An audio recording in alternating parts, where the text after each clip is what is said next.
আসসালামু আলাইকুম দর্শক। তো চলে আসলাম আজকে মাঠে নিজের ধানের পাতর বীজতলা তৈরি করতে। নিজের পাওয়ার টিলার নিয়ে চলে আসলাম, ছোট ভাই চালাচ্ছে, আপনারা দেখতেছেন।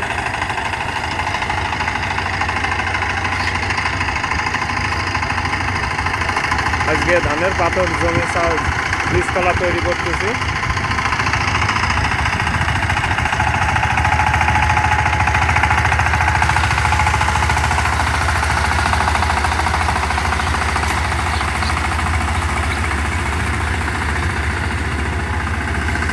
এক সাইজ দেওয়া হয়েছে, দু আট সাইজ দেওয়া শুরু হয়েছে।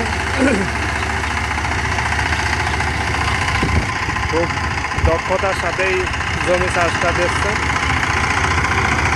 নিজের বীজতলা তো ঘাসের জমি, এই জন্য খুব ভালো করে চাষ দেওয়া লাগবে, তা নাহলে তো হবে না।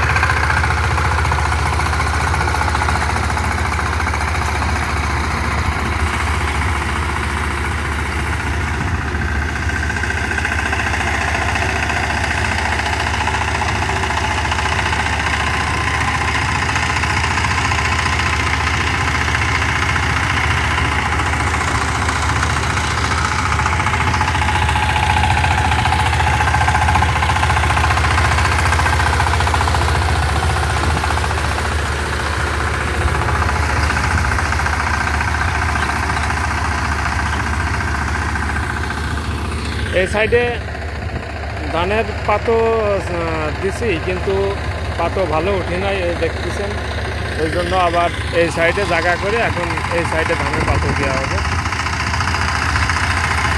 আসলে বুঝতেছি না, ধানের বীজ এবার আমাদের এলাকায় অনেক লোকেরই জ্বালায়নি। তার কারণ বুঝলাম না, বীজই ভালো না নাকি বুঝতে পারলাম না। এবার প্রায় লোকের ধানের পাতো এবার মানে সেরকম ওঠেনি, অনেক পাতো মার গেছে। যেমন আমাদের এখানে যে মার গেছে দেখতেছেন, জ্বালাই নেই। আবার এই সাইডে ভালো জ্বালাইছে, এই সাইডে ভালো 33 ধানের চারা দেওয়া হয়েছিল, এগুলো ভালোই। কিন্তু এই সাইডে হাইব্রিডের দেওয়া ছিল, এগুলো হচ্ছে হাইব্রিডের ধানের পাতো দেওয়া, এই জন্য জ্বালাই নেই, ভালো জ্বালাই নেই। যার কারণে আবার ধানের বীজতলা তৈরি করতেছি। এখন এখানে হাইব্রিডের গোল্ডেন 1, চায়না 3 এই ধানের পাতাগুলো দিতে হবে।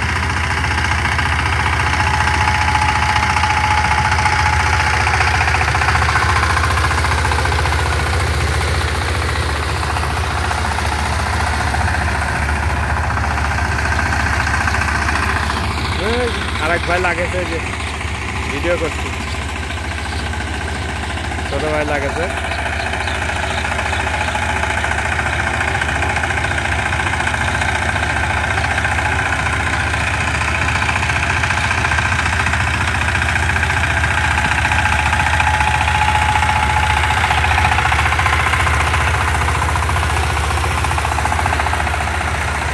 তো দর্শক সবাই ভালো থাকবেন, সুস্থ থাকবেন। সামনে আরো নতুন নতুন ভিডিও আসতেছে, সবাই দেখার জন্য অপেক্ষা করবেন। আল্লাহ হাফেজ।